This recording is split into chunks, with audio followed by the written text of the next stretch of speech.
I'm sitting here so that I can take advantage of the good lighting. That light doesn't work and I couldn't see the book, so I moved to this corner. If you all have the Bhagavad Gita, please open it up and we'll chant together.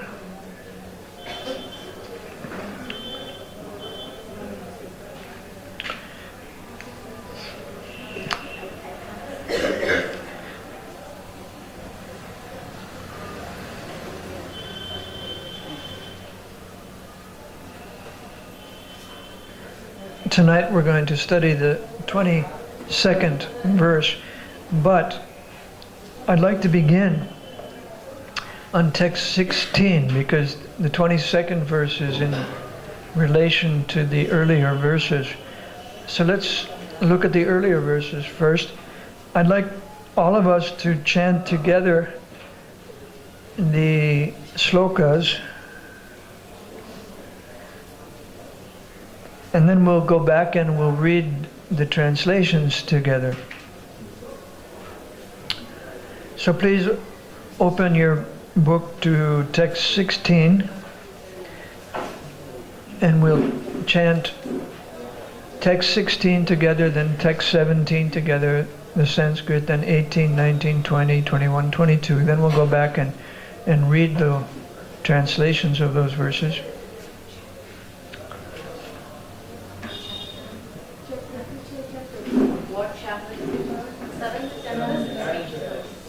Seventh chapter.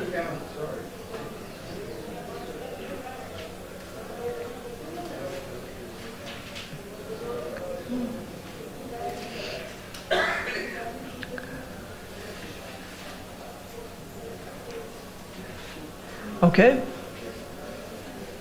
7:16. We're going to start chanting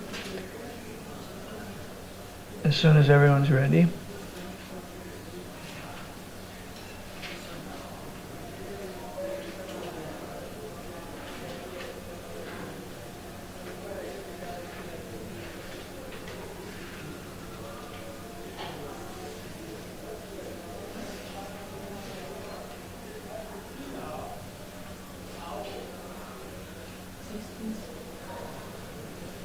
Okay, let's go.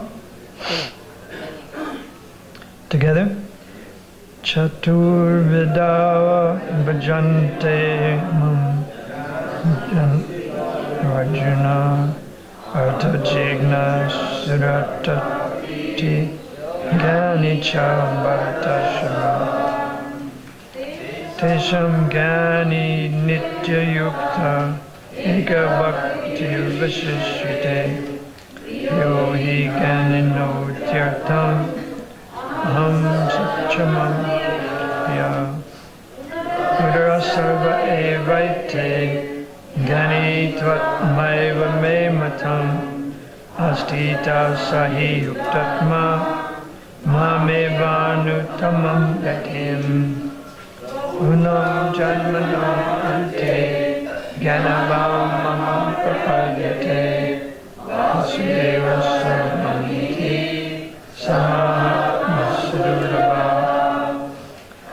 Kamastaisthairita Gyana Prapadyante Devata Tamyanamastaya Prakritya Niyatasvaya Yo Yam Yam Tanum Bhakta Shanaya Chitamichiti Tasya chalam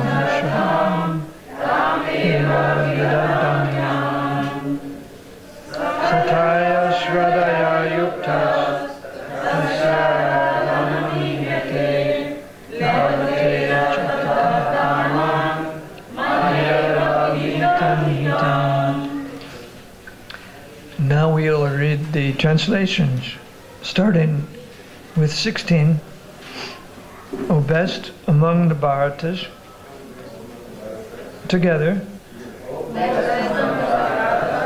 4 kinds of pious men begin to render devotional service unto the distressed, the desired, and he is searching for knowledge of the Absolute. He's the one who is in full knowledge and who is always engaged in pure devotional service, is the best. I am very dear to him, and he is dear to me. All these devotees are undoubtedly magnanimous souls. And he who is situated in knowledge of me, is dear to me just like my own self. Remaining engaged in my transcendental service, he is sure to attain me, the highest and most perfect goal. After many births and deaths, he who is actually in knowledge surrenders unto me, knowing me to be the cause of all causes and all things. Such great souls very rare. Those whose intelligence has been stolen by material desires into demigods and follow the particular rules and regulations of worship according to their own natures. In everyone's heart is the super soul. As soon as one desires to worship some demigod, make his faith steady so that he can devote himself to the particular deity. And that with such a faith, endeavors to worship a particular demigod and obtains his desires. In actuality, these benefits are still. Now the purport: the demigods can not award benedictions to their devotees without the permission of the Supreme Lord. The living entity may forget that everything is the property of the Supreme Lord, but the demigods do not forget. So, the worship of demigods and achievement of desired results are due not to the demigods, but to the Supreme Personality of Godhead by arrangement. The less intelligent living entity does not know this, and therefore he foolishly goes to the demigods for some benefit. But the pure devotee, when in need of something, prays only to the Supreme Lord. Asking for material benefit, however, is not a sign of a pure devotee. A living entity goes to the demigods usually because he is mad to fulfill his lust. This happens when something undue is desired by the living entity and the Lord himself does not fulfill the desire. In the Chaitanya Charitamrita it is said that one who worships the Supreme Lord and at the same time desires material enjoyment is contradictory in his desires.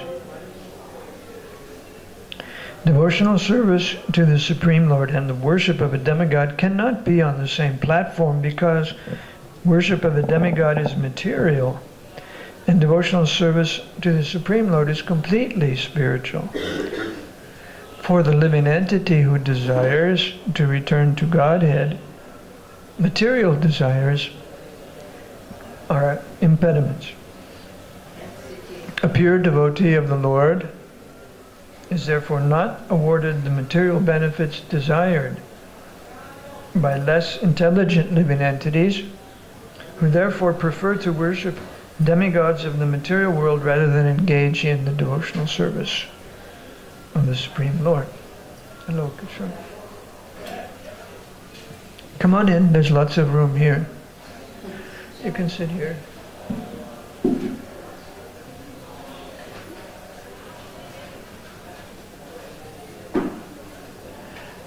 Om Agyanatimarandasya Jnananjana Shlakaya Chakshun Militam Yena Tasmai Shri Guruve Namaha Shri Chaitanya Manobishtam Stapitam Yena Bhutale Swayam Rupakadam Mayam Dadati Swapanantikam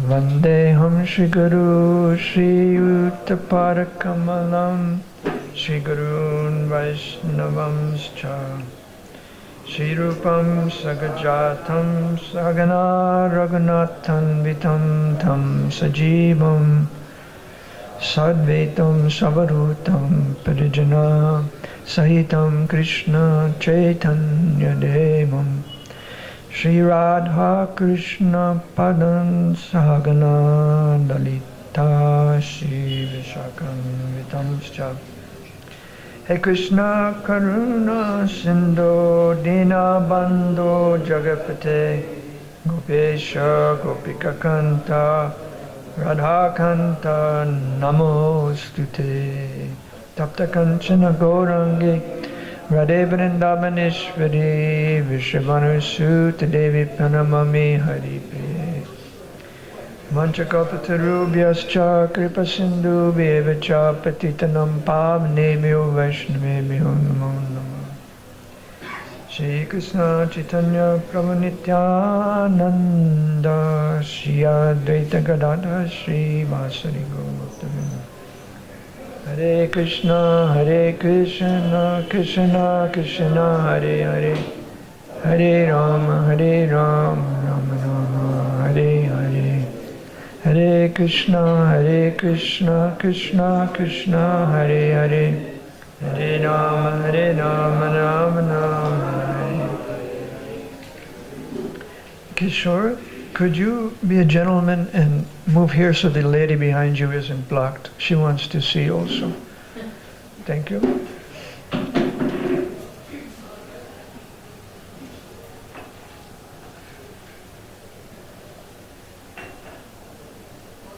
So as I said, this is a verse that we want to consider in terms of the section it appears in, starting with verse 16. Verse 16 mentions the four types of pious people that turn to the Lord. Those are people who are distressed or in need of money, or who are just inquisitive. And then the fourth category is those who have some knowledge, but they're looking for more knowledge, full knowledge of the Lord.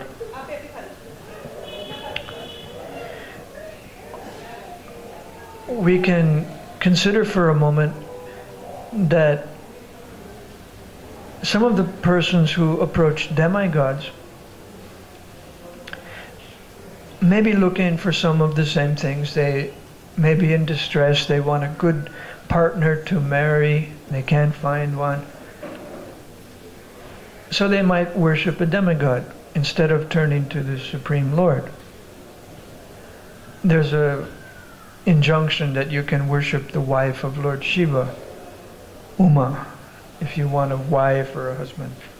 In fact, we were hearing in class the other day that during this month, Margashisha, which starts right after Kartik, the gopis went to the Jamuna every morning to worship a form of Mother, well, she was Yoga Maya, so that Krishna would become their husband. In the purport today, Prabhupada says that a living entity goes to the demigods when he has some desire that isn't good for him or isn't appropriate for him, and therefore the Supreme Lord doesn't fulfill it. So then he turns to a lesser God.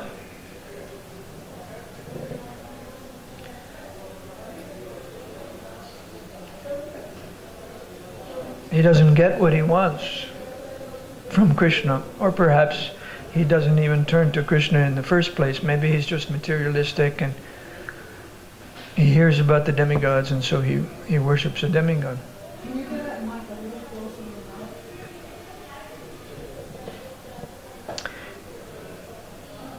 Now,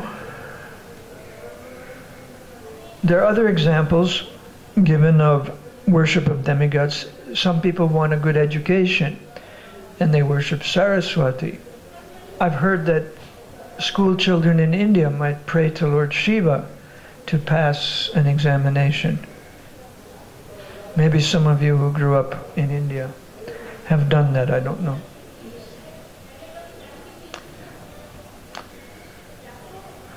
Also, you can worship Lord Surya, the demigod of the sun, for improved health. If you're very ill, people also take advantage of the gemstones, which are connected to the demigods. They wear a gemstone, and the rays of that gemstone interact with the subtle body.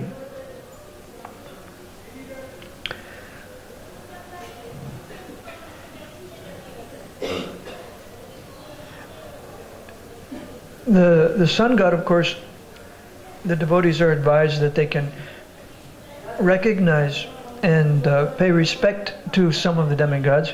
In the Brahma Samhita, there is a series of verses to the demigods, but they're all mentioned in connection to Govinda. They're seen as servants of Govinda. For example, the sun god is said to be performing his service as a service to Govinda. He travels in what is called a chakra, a wheel of time. He does an orbit of the universe as a service to Govinda. And of course, he's considered the leading planet. Of all the planets, the sun is considered by Lord Brahma to be the most important. The sun is the eye of the universe, or the eye of the Lord. The verse is like this: Yat chaksuresha savita sakalagrahanam raja samasta suramurti asesha teja Jasyagnayam brahmati samritakal nachakro govindamari prusham tamaham bhajami. So he's the king of the planets, Rajas Samasta Graha, and he has immense heat and light. Asesha Teja, unlimited. Asesha, there's no end to the Teja, the heat and light of the sun. Since time immemorial, since the beginning of the creation, the sun has been shining, and there's been no diminution, no diminishment of the power of the sunlight. So he can bestow health. And sometimes people worship the demigod Surya for that.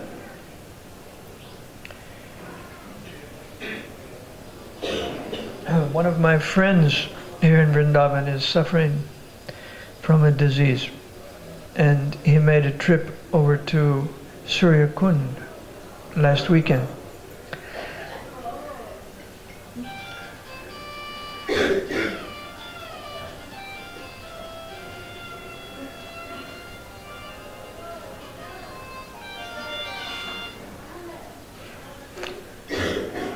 Another example of demigod worship that I'm familiar with, I don't have extensive experience with demigod worship, but in Europe, where I have been living,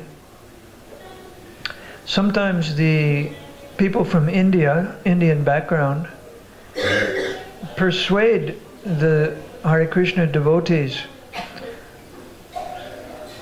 in European countries to include Ganesh, or to include Lord Shiva in the worship in the Hare Krishna temple. I've actually seen in 2 temples in Europe this arrangement. One was in a city in Holland.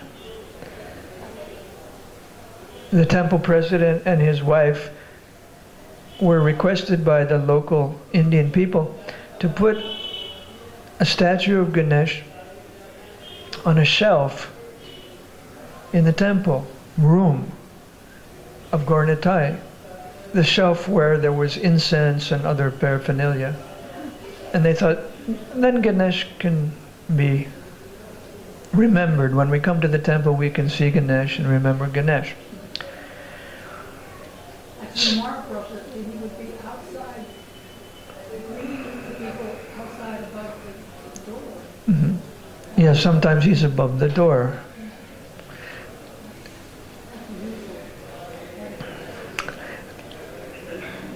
And when I saw this, this is the first time I ever saw this in Europe, I was sort of shocked.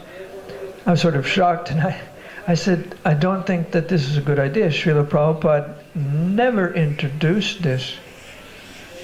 And rather, he teaches us that it's by the mercy of Lord Nityananda that we can take to devotional service. Nityananda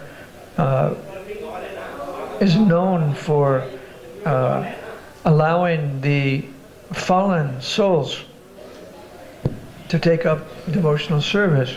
He told what's his name, Guru Kripa Prabhu, that he could worship Ganesh if he could give him $1 million a month in donations. Otherwise, he couldn't worship him. End of story.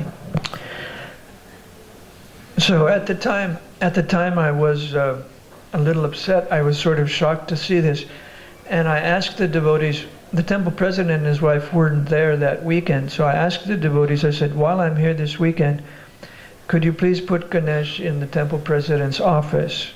Because I don't think I want to, consent to this idea. I didn't want to give my approval to this idea that Ganesh should also be included in the temple of Gaura, because I didn't think Srila Prabhupada would like that. But in Zurich, it was a slightly different story. In Zurich, Switzerland, there's a big community of Tamil people from Sri Lanka, and they're quite nice. They have organized themselves into what's called the Swiss Tamil Society of Krishna Consciousness. They're meeting usually on the weekends in big numbers. So the temple has arranged to have 2 Sunday feasts. The Tamil people have their Sunday program in the late morning until the early afternoon. And the temple allows them to bring to the pujari a tray with a coconut and some incense. This is the traditional way that Tamil people like to worship. And the pujari splits the coconut and then offers the 2 halves on the altar to the deities along with some incense and so on. And in that same spirit, the Tamil Society for Krishna Consciousness worked with the management, and they said, we have the prasadam room, which is behind the temple room. It's connected by glass doors, which open into the temple room or the prasadam room. And back there on the big windows, there's a big shelf. And you already have a statue of Lord Shiva doing his dance. It was standing in one of the hallways. It was just one of the sculptures from India sort of thing. And they said, could we put this sculpture of Lord Shiva on the ledge of the window in the back of the prasadam room? And because the doors are glass, then sometimes Lord Shiva can have the darshan of Jagannath and Gaura. So the temple manager said, okay, and then also, I think a statue of Ganesh was also put there. So it's sort of like, a concession, but it's reasonable, it seems. Okay, so we're on text 16. Krishna is talking about those who have desires and worship him. And then we're going to talk about those who, it leads to a discussion of those who don't worship him, but worship the demigods. This is in the middle of the battlefield of Kurukshetra. How is this helping Arjuna? Can you say? How does this discussion help Arjuna fight the battle? What do you think?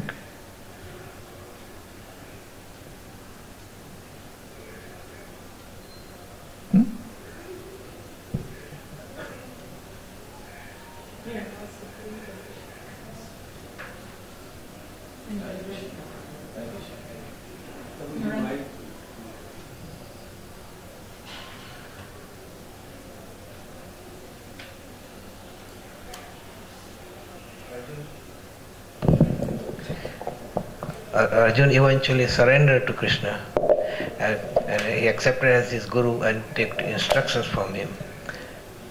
That's how he won the battle. Yes, but how does this discussion of the demigods help Arjuna? To understand the supremacy of Krishna, because from him everything is coming, so like that. Yes, well that's what I was thinking too, that Krishna is establishing his supremacy as the Supreme Lord.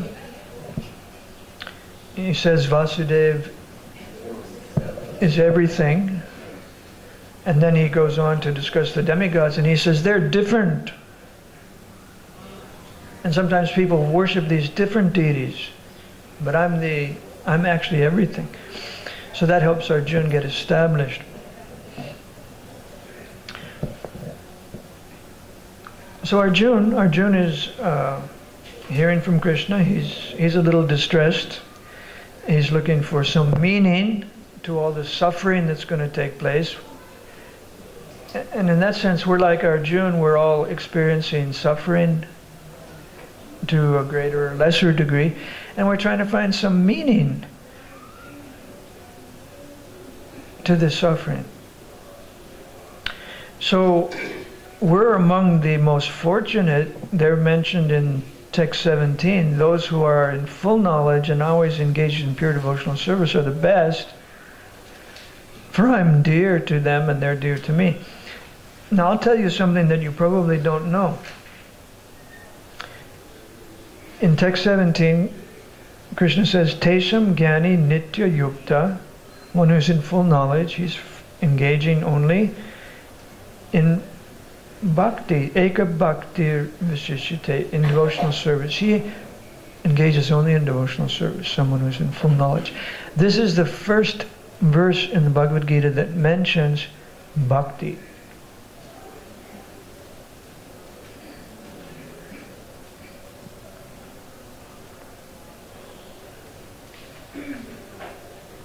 Then Krishna says, this person, he abides only in Krishna. Or as Prabhupada says, he's engaged in transcendental service. He's sure to attain me. And I'm the highest and the most perfect goal.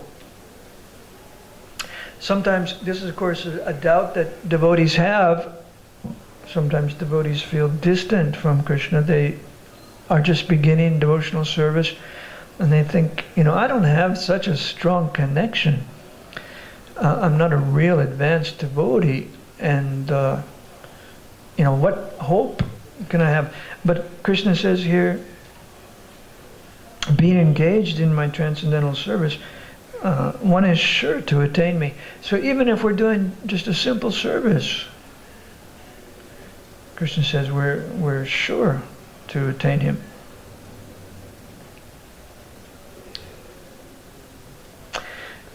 So this should give Arjuna confidence, huh? Arjuna is a warrior. Krishna wants him to fight as a service to him.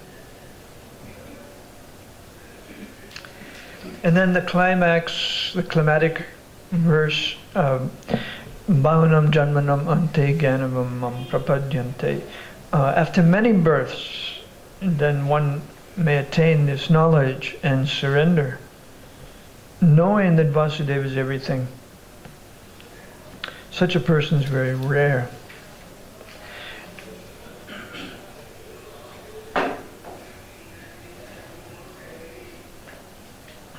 There's an explanation of Vasudeva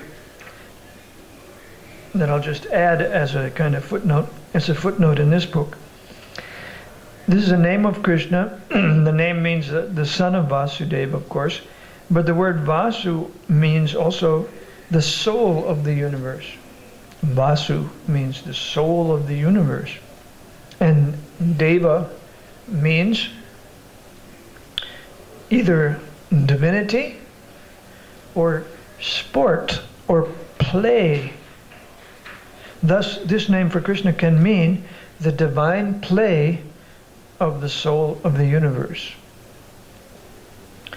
It also means completely pure existence and is an abbreviation for a person who is beyond the modes of nature.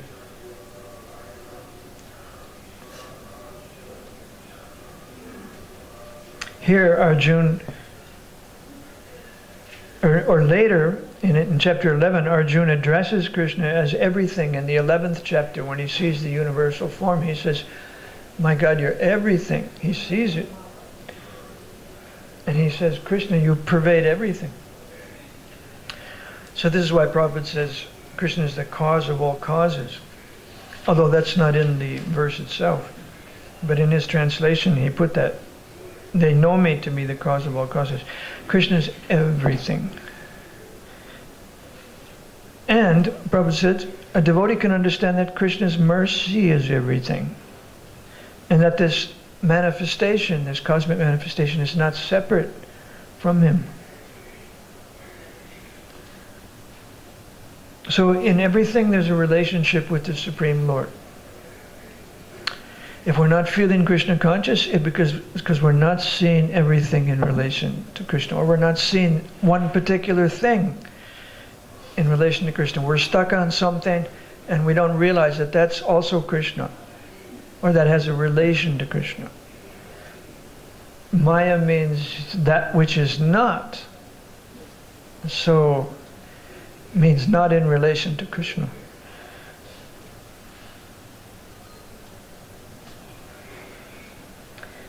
Now then, in text 20, Krishna starts his contrast about the different deities. He uses the word anya, to different or to other divinities. Sometimes the demigods are called divinities also. So their intelligence is stolen by desires. They surrender unto demigods and worship them according to their own natures. Their own mentality is what rules their worship, what rules their lives. They think, in a less intelligent way, they think, my desire is so important that I have to, be true to my nature, and I have to act out my desires, my nature. And I'll do this by surrendering to the demigods.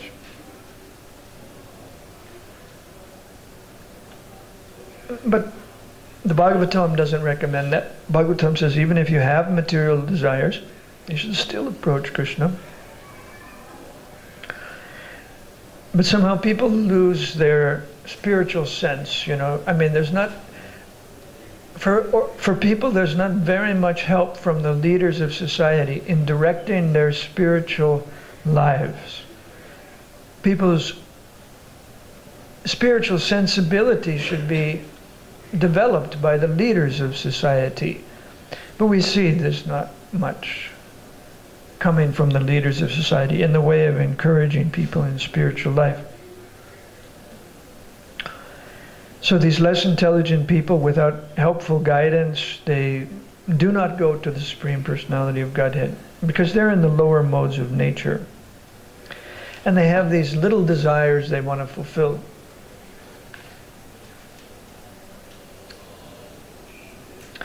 Then Krishna says, he already said he's everything. Now he says, I'm in everybody's heart. So indeed he is everywhere. He's present in every atom. He's in everyone's heart. And when someone desires to worship some demigod, I make his faith steady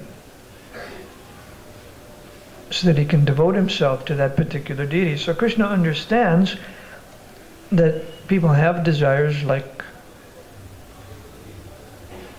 that, and he gives them facility. He lets them enjoy the world in this way. And if somebody makes an objection, well, why does he let people fall into this kind of illusion? Prabhupada says the answer is If he doesn't give these kinds of facilities, there's no meaning to independence. The living entity has independence. And Krishna gives everyone independence, whatever he likes.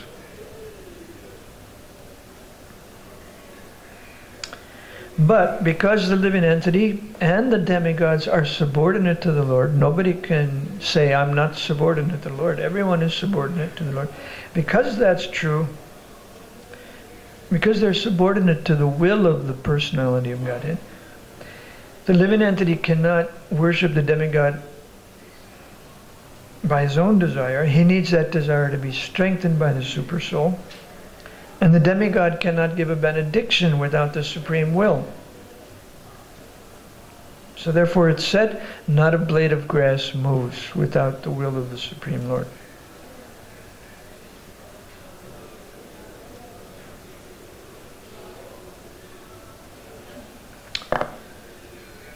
So this is the explanation of the demigod worship that we see in India.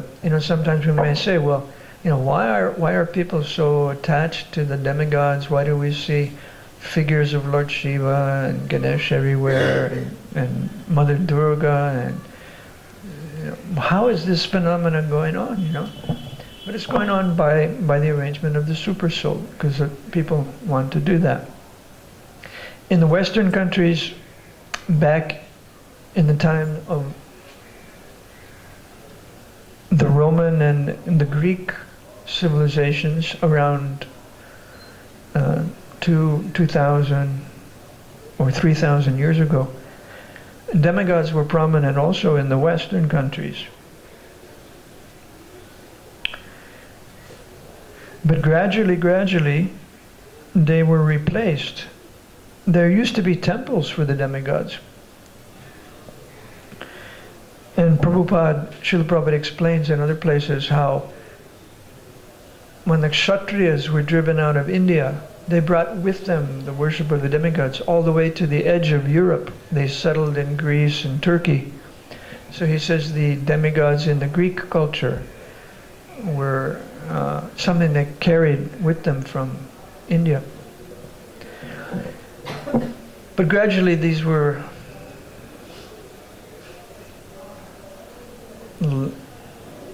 displaced. The Western culture went through a transformation, and demigods just gradually lost their place in society. So for Westerners to pick up Srila Prabhupada's Bhagavad Gita and to begin to read about demigods, it's sort of a surprise. Displacing worshipping demigods in Europe is not completely like in some Catholic countries, this worship of Maria. It's like completely like Maya worship. Maya demigods. Yeah, although I would say that that's connected to the idea of the supreme God of Catholicism. So in that sense, it's not quite the same. It's quite Maya that we worship for benefits, for blessings. Oh, for material blessings. So sick people are going there for this, Sick people go there to be healed. aquariums Yeah, that's right. and they got results. Yeah, they do. They have holy water that gives healing effects. Yeah, that's similar to demigod worship, but it is connected to that monotheistic culture of Catholicism, which displaced. It had a displacing effect on the demigods. Okay, so then we come to the verse of today, and we read that these demigod worshippers obtain their desires. They fulfill their desires.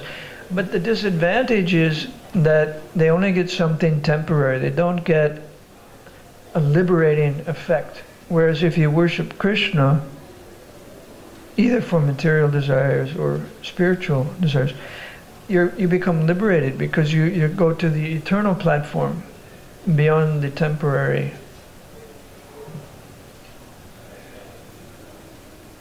The results that Krishna bestows are not temporary.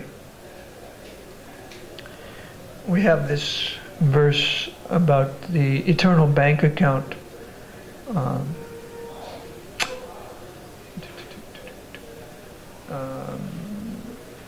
That's 240. Even a little endeavor on this path. Neha Bikrama Nasoshti. Yeah.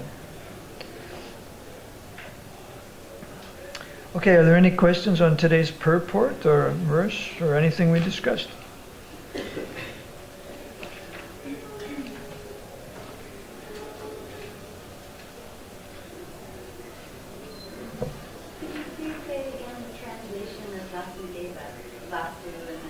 Yeah, Vasu means the soul of the universe, and Deva can mean divinity or sporting or playing. So the play or the sport of the soul of the universe. That. When we say Vasudeva, Shri Krishna was the son of Vasudeva, and even Balram was also Vasudeva because he was also son of the Vasudeva. Yes. He is also Vasudeva. Yeah.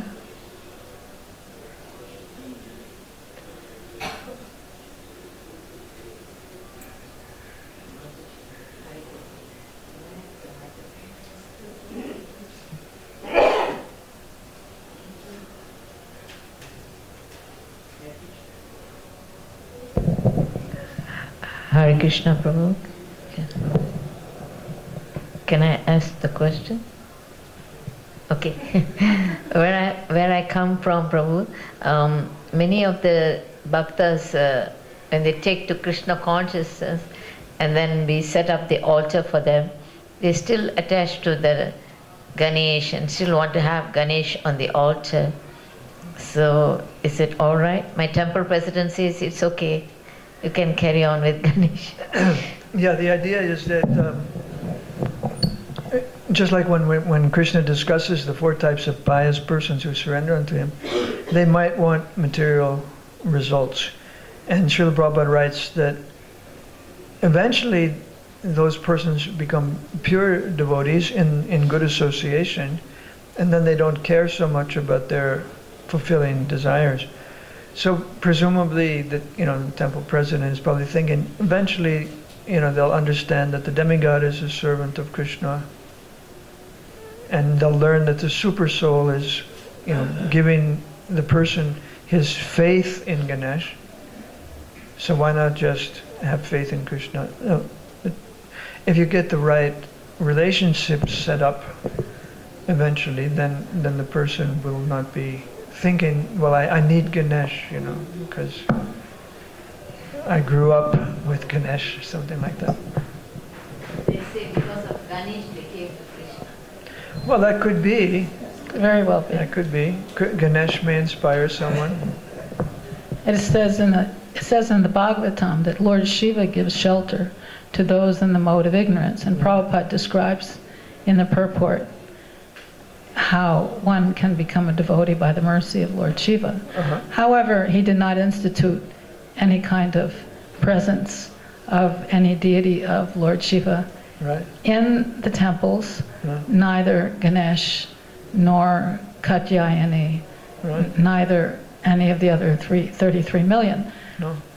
If one favors these kind of demigods, they are welcome to do so in the privacy of their own homes. But the International Society for Krishna Consciousness is not set up for that kind of thing.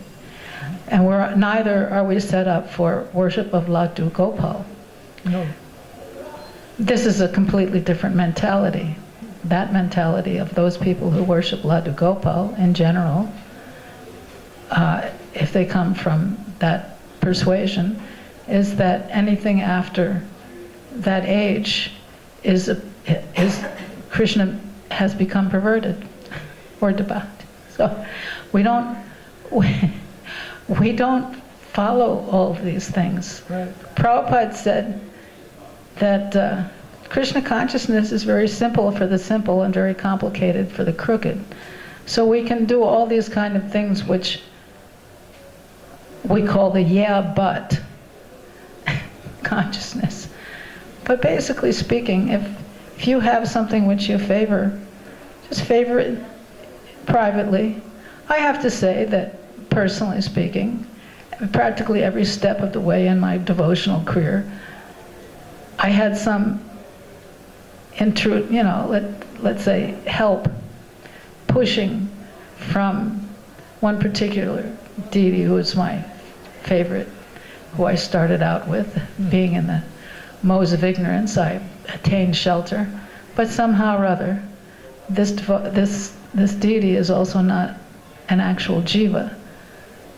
Neither is he Vishnu Tattva. So we worship Vishnu Tattva. We worship Krishna, Krishna Balaram, Radha Krishna. We worship Gaura-Nitai. We sing songs about the 10 avatars, but Krishna is the original. And Lord Brahma has this whole set of prayers, worshiping Lord Govinda. And everybody else is, as we've read today, is subordinate and servant. It's okay, we worship Srila Prabhupada because in this age, he's the servant who fulfilled the desire of Lord Chaitanya by bringing the holy names all over the world, all over the universe. Servant, we have to keep that servant mentality. And not the yeah, but. One is expected, if he becomes a devotee, it's expected that he'll become purified of his desires to have something material or to worship some demigod. Here's a verse from the Chaitanya Charitamrita that Prabhupada mentions in the purport. He says, in the Chaitanya Charitamrita, and then this is the verse he's referring to. If one is infected with the desire for material enjoyment, he cannot rise to the platform of pure loving service unto the Lord, even though he may superficially render devotional service according to the routine regulative principles.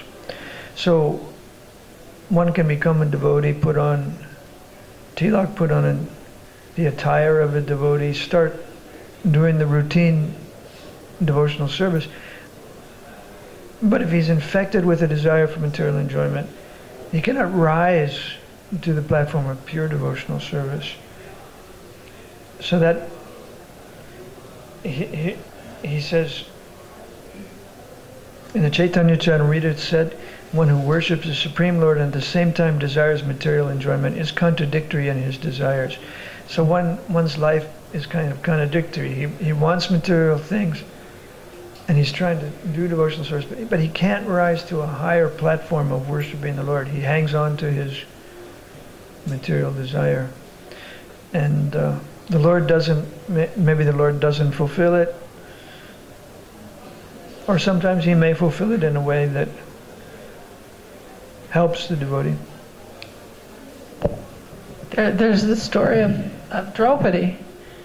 When she appealed to her husbands to come to her rescue and to grandfather Bhishma. Yeah. And then she was trying to use her own strength to hold, to help herself, to cover herself. But when she finally, and apparently Lord Vishnu kept on getting up from his seat, and Lakshmi said, "Why do you keep on getting up?" Well, it doesn't matter. She figured it out for herself.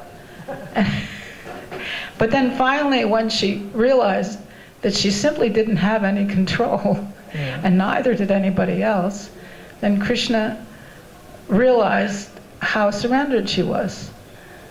So these kind of people who have a favorite deity because they were brought up like that. I was brought up in all kinds of ways. I was brought up to worship nature, basically speaking. But if you can't have one foot in one boat and one foot in the other boat, because Seems like that's contradictory. Yeah. Somehow it's contradictory. It's not going to work. You won't rise to a higher platform. Yeah, that's what the Chaitanya Charitamrita verse says. Okay, thank you for your attention. Hare Krishna. And glory to Srila Prabhupada. Somebody wants to ask one more question. Is it? Okay, anybody who wants to leave can leave, of course. You know, when Vyasji wrote this Mahabharata, The first shloka is Narayanam Namaskritya Naram Chaiva Narottamam Natva Saraswatim Devim. Saraswati is the goddess of education, you can say, wisdom, you can say. Natva Saraswatim Devim Tato Jayam Udiraya. Then he started writing the Jaya is the Mahabharata. So similarly, there is a story when Vyasji wanted to write Mahabharata. He said, "I'll sleep. I will speak the shlokas, but there should be somebody to write. Who will write?" Then he appointed Ganesha only, and he said, "You please write down, and I will speak. I will go on speaking." Then again Ganesha, he said, "Now he'll speak, and then I write. It will be difficult. The speed will be." So he was putting after some time some difficult verses. The condition was that you have to understand the meaning of the verse and then write. He said, okay. Then after, in the Mahabharata, after some verses, there are difficult shlokas, so that he understands the meaning and then he continues writing. In the meanwhile, Vyasji, he will think of the another verse, but he has to speak. So Ganesha, we say he is demigod, but he was also taken help by Vyasaji to write Mahabharata. If we call him a demigod, then Ganesha is also as important. And even the first verse which says, Natva Saraswatim Devim. So means when Mahabharata was written, then Saraswati also goddess of wisdom, goddess of education. So the reference is there for them also in the Mahabharata. So I'd like to make a comment on that. There is nothing wrong with taking the blessings, and it is authorized to take the blessings. However, it's not authorized to put on an equal platform. For example, I was a secretary to a certain GBC and BBT trustee for 14 years, and in fact, practically all the letters that he dictated to me, I re-edited them as I was taking dictation. And most of the time, let's say 98% of the time, I was correct in my understanding of what he meant. And he was very grateful. Very grateful. And he became dependable. However, that doesn't put me on the same platform. I was the secretary. I wasn't the person whose mouth the words came out of. And I could never take great credit for all the service that he did, but I'm very happy that I was able to assist him. And I was very happy that he was appreciative of it also. But I could never imagine that I could be put on the same platform. And neither would Ganesh, neither Saraswati ever feel that they were on the same platform of Vyasadeva.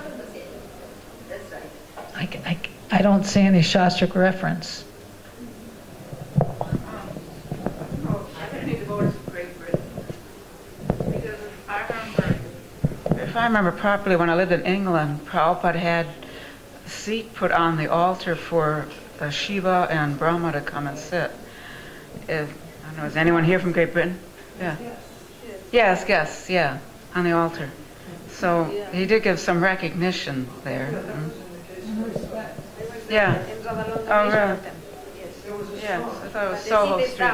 Soho Street, I believe. The songs, one of the evening Artik songs mentions the presence of Brahma and Shiva. So Prabhupada said they were here. Yeah. Yeah, I think it was Narada and Shiva. Yeah. And so he said, make a seat. The seats are still there. Yeah, as far as I know, they're guests and they come in.